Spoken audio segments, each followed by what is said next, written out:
Well, after the majority of your long career working with traditional New York City publishers as well as international publishers around the globe, as you just mentioned with your Nameless series and now Devoted, your brand new novel that was just published this week, you're working with Amazon directly as your publisher.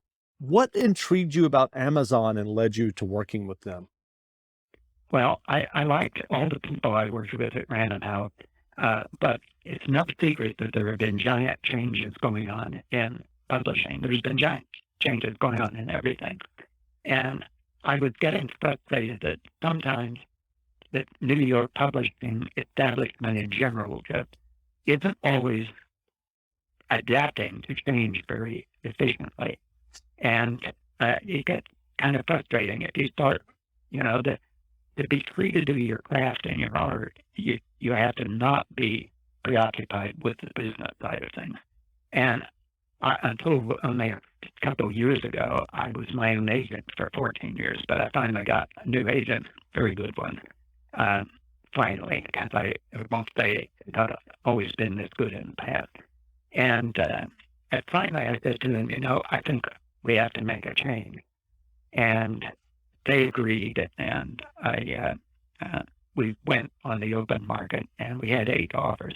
Now, I had delivered the Nameless stories, but they hadn't been published yet.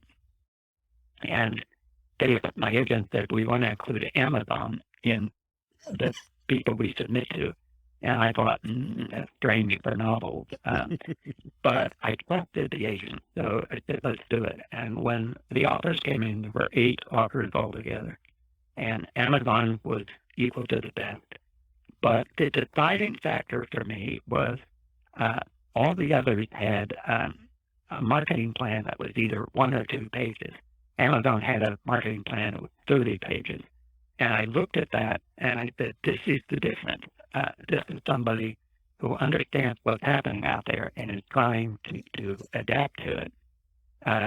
So while this means my books won't be at Barnes & Noble, probably won't get on any major bestseller list, even though we'll be selling more books than usual because Amazon's books aren't counted through those lists, and which is odd considering they sell 60% of the books sold in America. So there were certain things you're giving up, but in the end, it's about reaching out to as many people as you can. And it really isn't about the money to save my life. If it was about that, I would have given up 20 years ago because I had whatever I would need. But it just saved my life when I was a kid, and I'm in love with storytelling. And I don't know what I would be doing if I wasn't storytelling. So you still need to have that audience, and you want the largest one you can get because that's the point of it is communication.